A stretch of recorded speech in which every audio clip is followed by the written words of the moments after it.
Hello and welcome to another video and podcast from Fantasy Football Scouts. Today we are looking at the latest team news and manager quotes to help FPL managers prepare for Gameweek 6. My name is Joe and today I'm joined by Fantasy Football Scout editor Neale, who has been busy watching all the press conferences so you don't have to. Before I ask Neale how he is, perhaps I should ask where he is following his tweet earlier today. Neale, where are you in your house? It's the bedroom today. I was just telling you, Joe, off air that I used to have an office, but then of course the baby came along, and now I find a hot desk wherever I can in the house, whether it be my house, the in-laws' house, my mum and dad's house. Yeah. I think we're into double figures now for rooms, so you're all over. Back in the bedroom today. All over the house. Yeah. Tristan, when you posted your tweet, Tristan replied saying, "Please do it out of a car window, Harry Redknapp style, in future." So. Please, can that happen before the season is out? Myself or Az or whoever interviews you, can we do it so that you are leading out of a car window? Maybe we do that in January, closer to the deadline day. Yeah, definitely. That would be fantastic. Last week we started with Leeds, so let's go again. There's some definite absentees and some maybes too. What shape are Leeds in for their tricky encounter with West Ham? You're not great by the looks of it. Bamford's definitely out. That was one of the names we were hoping to get clear-cut information on. He's out. Robin Koch as well. Llorente, they're all out. Definitely Pascal Struijs suspended as well. That leaves three outstanding players: Luke Ayling, Rafinha, and Jack Harrison. Now Bielsa would only say that they are subject to their evolution. This is becoming a bit of a catchphrase of his about whether they would be allowed to participate. He did give a bit more on Harrison, who is free to play technically because he's served or will have served his 10-day isolation period following his COVID-19 test. But Bielsa said that just because he's legally allowed to play, it doesn't mean that he will be ready. I guess that's a reference to match fitness. So those three players, they've got 50% flags on, I think, which is a reflection of the ambiguity of those comments. And we won't really know unless we see training ground photos. At least it's a Saturday deadline. I don't think we'll get any more in terms of embargo stuff because the presser was yesterday. I did see a predicted lineup on the Leeds live website, the local sort of rag, and I think he'd gone with Rafinha when he started lineup, but even he said himself, he was looking for reasons to include Rafinha. There was nothing concrete. So to summarise that, Bamford red flagged, Rafinha orange flagged, 50%. Same with Ayling, same with Harrison. So if you're playing any of those three, then have a substitute definitely ready and waiting to come on. It's hard to. I mean, I'm a Bamford owner, and at least I know where I stand. He's not playing, so I either get a substitute in or remove him. So at least I have a choice to make. But if I was a Rafinha owner, and there's very many of them, it's a bit more tricky. You're not sure whether to take him out, not sure what to do. I guess if you're not going to take him out, just keep him and hope he plays and hope you've got a good first sub. But get your bench in order by the sounds of it. Sure. Especially, and also if you've got Luke Ayling there. West Ham, now Antonio, he was missing midweek, but nothing to worry about, I understand. No, absolutely fine. Stuart Pearce, as the assistant at West Ham, first came out and said he was all right. He could have been used if they needed him, but they decided not to. They are managing him very, very carefully with his track record of muscle injuries, and because obviously West Ham's in Europe this year, I don't think you'll see him play more than one game a week, or start more than one game a week for sure. So he was suspended last week. He's back available now. It was just a one-game ban. And Moyes has ratified Pearce's comments today. Says Mike is absolutely fine. And they've only got one absentee, and that's Ryan Fredericks, who wouldn't have bothered to start another anyway. No. Just before we move on, just want to thank the over 600 of you so far that have joined us in the live chat. Hopefully many more will come as well. Hello there, Bunny, Nasynth, T. Diddler, Mickey Mole, B. Blair, Tom Sayan, Paul H, Brian Cook, Nick, Dean, Janko, Scott, Yusuf, and many more. Sorry, I couldn't scroll up the screen enough to fit you all in there, and there's 600 of you as well. So welcome. Only 45 likes. So if you do like us, do press the like button, and if you hate us, just press it anyway. Doesn't matter. So let's move on. Chelsea. Now in my Sky team, I have Mendy in goal, and I really hope he's going to play. Is he going to play? What's the latest from Tuchel about Mendy and others for Chelsea ahead of their big clash against City? And Mendy's not only fit; he's going to start, according to his manager, who was very, very helpful in that regard. We thought that would be the case anyway. If he did pass fit, he's always going to start in this encounter. A bit of a surprise absentee. We knew that Pulisic was a doubt, and he's going to miss out with an ankle problem. Mason Mount, we didn't know anything about. I don't think we've heard that anywhere. He was missing in midweek, but then so a lot of the first teamers for that Carabao Cup match. Came off at half-time last weekend against Spurs. Okay. We thought it was tactical, and I'm guessing it was, but also perhaps linked to an injury, because Tuchel said today that he picked up an injury in that match, a very minor one. He's made good progress. I expect he'll be back next week, but he's going to miss the Man City game.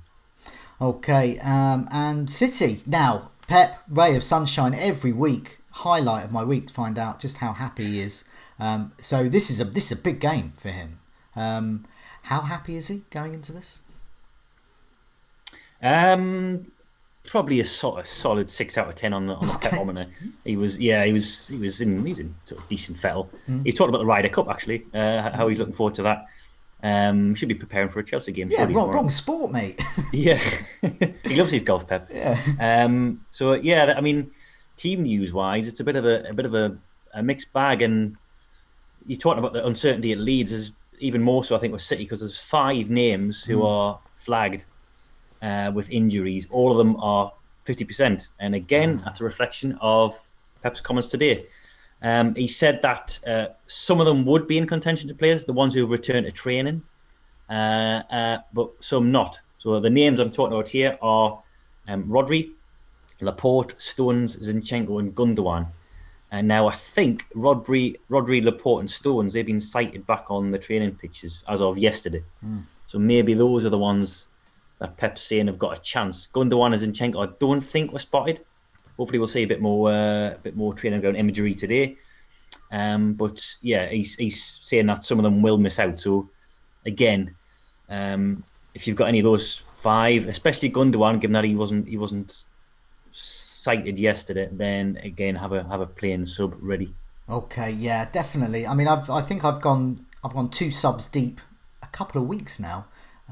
So far, we're only game week 6. So yeah, definitely going to be needed. It's going to pay to have a bench, or at least a good first sub in place. There are other big matches this weekend. The North London derby.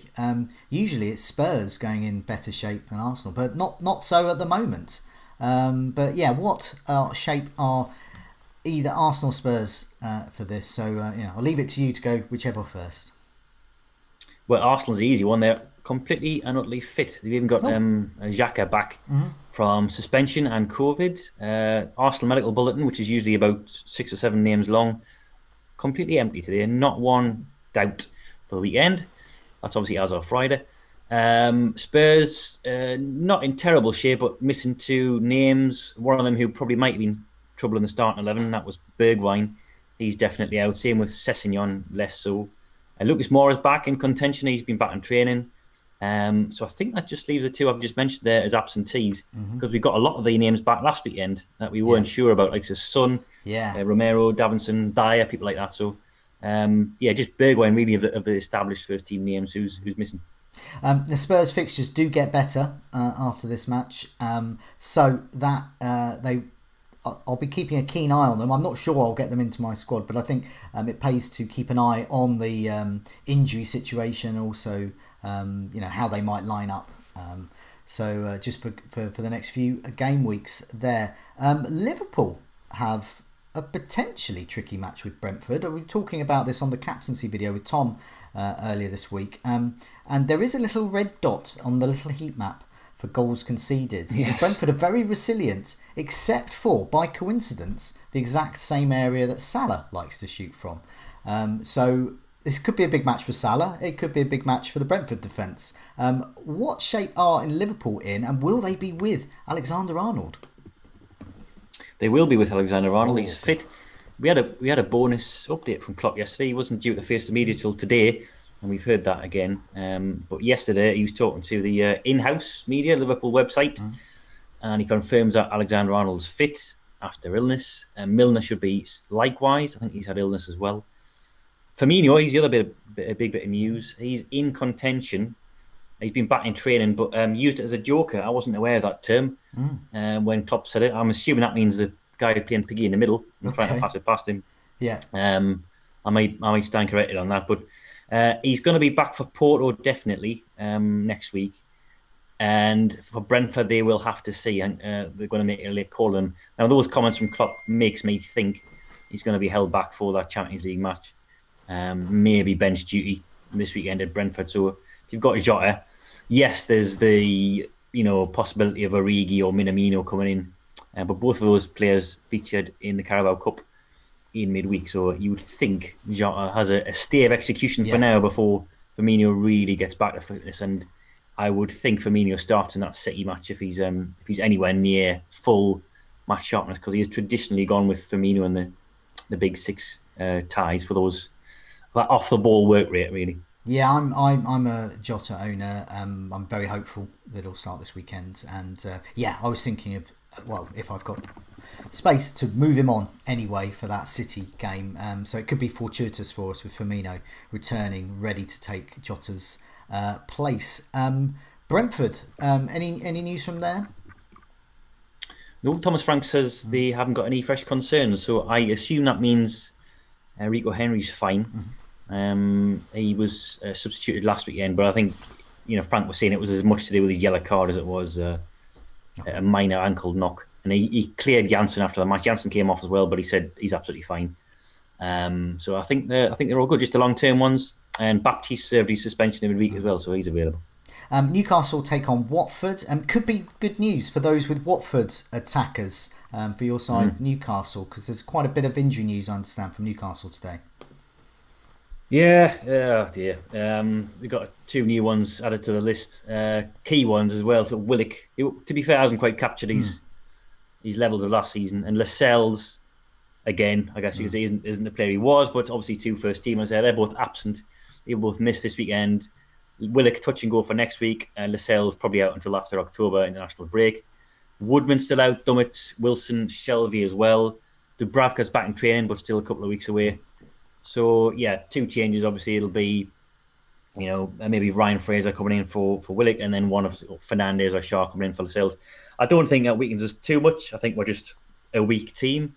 I don't think you can really weaken. It's like how much lower can you go with Newcastle? Really, I think we're already fairly at rock bottom in terms of performances. So, or certainly defensive performances, because we're concerned about the likes of Sarr and Dennis for this Watford game. So I don't think Lascelles being out necessarily weakens us that much. Okay. Willock, and as I say, Willock hasn't been at the top of his game, but yet another 2 names to this injury list that never seems to disappear. And Watford, I presume they're okay. I've just got Sarr into my side, so have you? So I'm hopefully he will perform well, and I'm presuming he's fit and raring to go. Yeah, it looks that way. I haven't seen anything to suggest the contrary. 2 great fixtures coming up for him, Newcastle and Leeds. Team news pretty quiet. João Pedro's could be involved for the first time. Obviously, like a longer term rotation risk maybe for Josh King.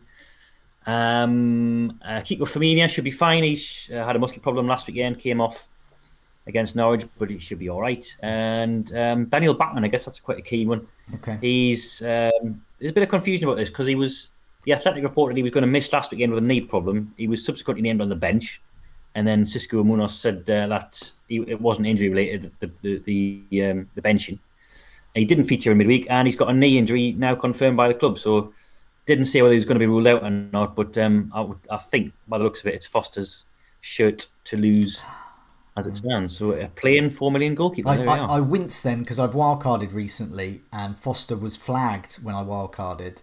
And so I was looking for a $4 million goalkeeper, and I love Ben Foster. So I'm wincing because I haven't got him in my team, and he's now playing. So that's really annoying for me. But nevertheless, that's great news for Ben Foster. It's great news for those that have him, because he is a great goalkeeper over the years. Manchester United take on Villa. Now I understand it's getting confusing up top for Manchester United. Although is it? I think they're more or less settled. But I understand that Cavani may or may not return. So he's not going to take Ronaldo's place, surely. Well, I was just thinking that I was writing the team news there, and I was thinking, Cavani can come in, Greenwood can move to the right, and I completely forgot that Ronaldo was there. Just that bloke. So I don't know when he's going to feature. Obviously, this weekend it'll be bench duty at best. I'm almost certain of that. He was traditionally a starter in Europe, but does Ronaldo want those games as well? So maybe just impact sub for the foreseeable. But yeah, United's injury situation is a lot better than it has been. As you say there, Cavani's back. Henderson, Tellers came back in midweek as well. So it's just Rashford really of the notable names. Ahmed Diallo as well. I think Rashford's going to be back the other side of the international break.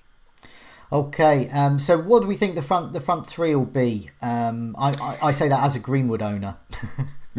Well, I think Greenwood, Fernandes, and Ronaldo. I'm pretty sure will start. Put quite a bit of money on that. I mean, all three rested or substitutes on Wednesday, whenever that League Cup match was.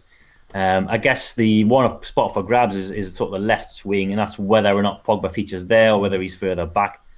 So I would think it's just a case of whether Sancho starts or not, and that's the only thing up for grabs really, and whether Pogba's left wing or deeper. Okay, so still a bit of a confusing picture, but a bit clearer if you're Fernandes, Ronaldo, and more importantly a Greenwood owner. We have a few more fixtures to look at. I'll put the fixtures up. Everton against Norwich. I like the look of. A lot of their players were mentioned as differentials on the Scoutcast, and I know they've been mentioned on the pages of Fantasy Football Scout over the week. But there have been some injuries. What is the latest from Everton in terms of some of those players like Calvert-Lewin, Luca Dean, Pickford as well? Yeah, Pickford's back. I think it was only last week that he was ruled out for 2 or 3 weeks minimum.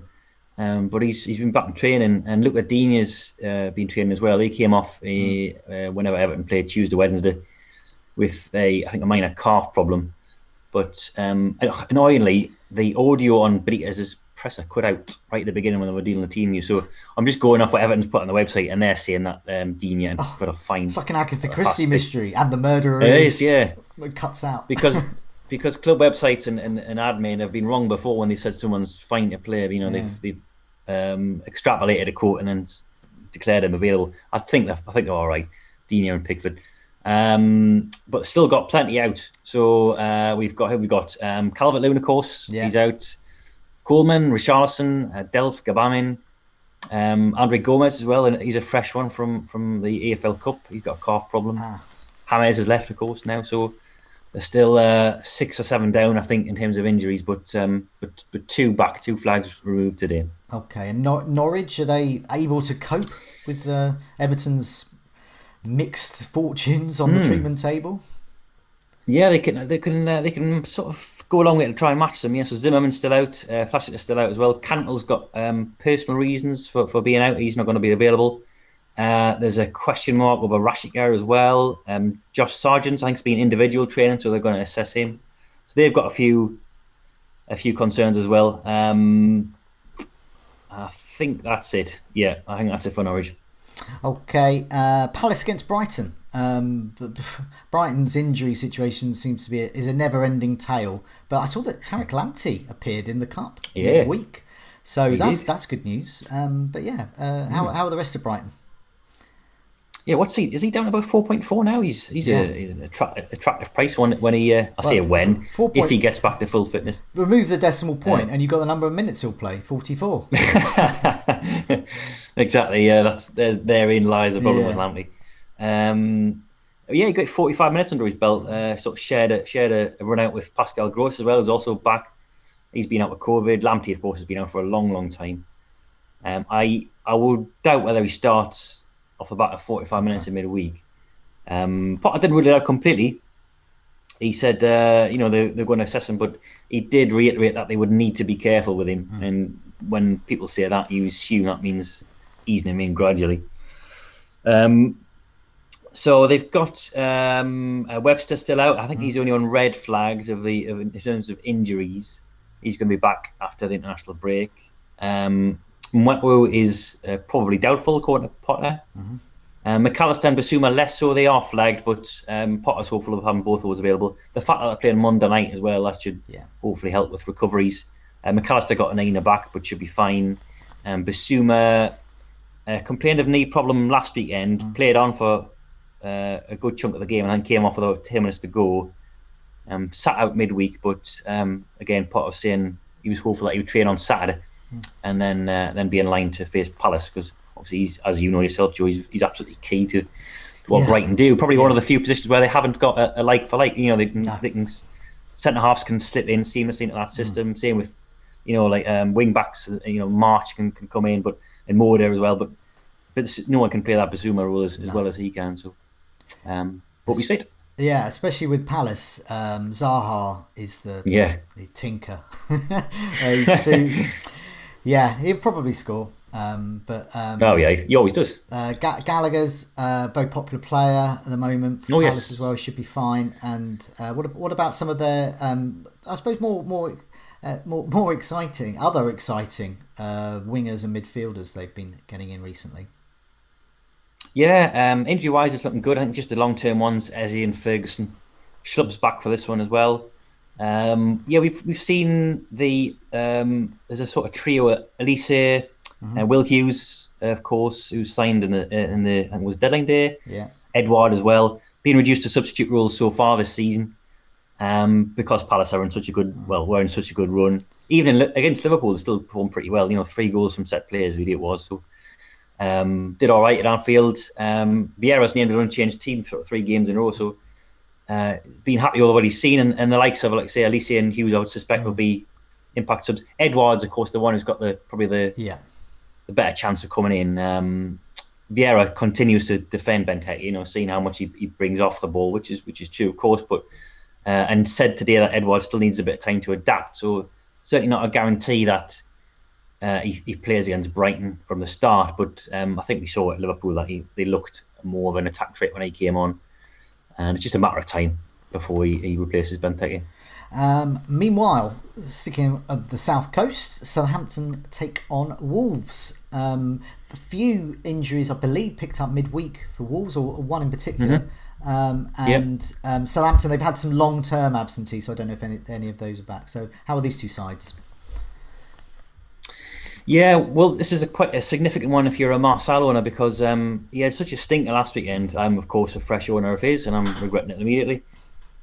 He was terrible against Brentford, as quite a few of them were, and he was hooked in the end when they were back 4. In fact, he took off 3 of the defenders. They were playing some ridiculous 1-3-6 formation in the end by the end of the game. So Aït-Nouri's out.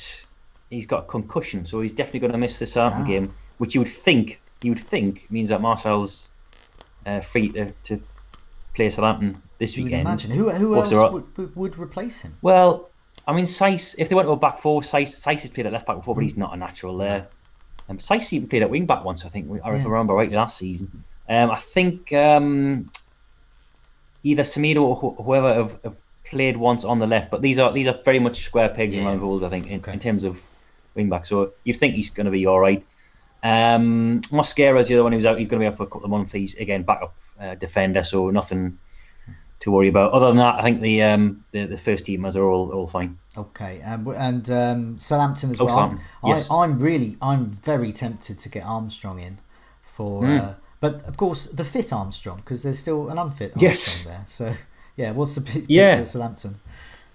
That's a good point. I should remember that when I'm in the team use tab. They have a Stewie as well as an Adam, and Stewie is the one who's injured. He's still out. And Jack Stevens is the newest addition to that injury list. He's going to be out for, I think, 10 to 12 weeks. He's been an ever-present starter this season at centre half. We're going to wait for a long time. Walcott is just back in training, but Hasenhüttl was saying he's got a bit of time to go before he's ready to compete. Apart from that, they are fine. According to a certain boss, I don't think there's anything fresh. Okay. Will Smallbones will be back in training as well, but won't trouble the starting 11. And I think that's it. And last, and possibly least, no, let's say not least, Leicester against Burnley. Good fixture for Leicester, but they haven't been overly impressive. Let's start with Leicester first, because they're quite intriguing, because a lot of Leicester fans are saying, why isn't Iheanacho starting? And they've got all these other players that just aren't getting the minutes, or perhaps aren't performing. So, yeah, what's the picture at Leicester, and what do you think the actual lineup will be? Yeah, it's tricky. I was just talking to Tom about this yesterday. We were looking at differentials and scout picks, and we've seen how stubborn Rodgers is. Maddison's been absolutely terrible this season, and Rodgers persists with playing him and sticking with this sort of 4-2-3-1 on the domestic front. Anyway, the likes of Daka and Iheanacho are getting their run-outs in Europe and in the League Cup. So yeah, I wonder if something's got to change eventually. This would be a time to do it. I mean, home to Burnley, that's could match them 4-4-2. Lookman's looked very good in his cameos so far. I'll probably have to do a bit more delving in terms of predicted lineups. In terms of team news, injury news, Johnny Evans will be assessed. He came back. He's been in and out really with his foot problem. I think played 90 minutes in the Carabao Cup, and then Rodgers says he's going to have to be assessed. He'll be in the squad, but they just don't know if he's going to be ready again to go from the start. And other than that, it's a clean bill of health, other than the long-term ones, which are Justin James and Fofana as well. Okay. James should be back in... James Justin, not Justin James. It's been out that long.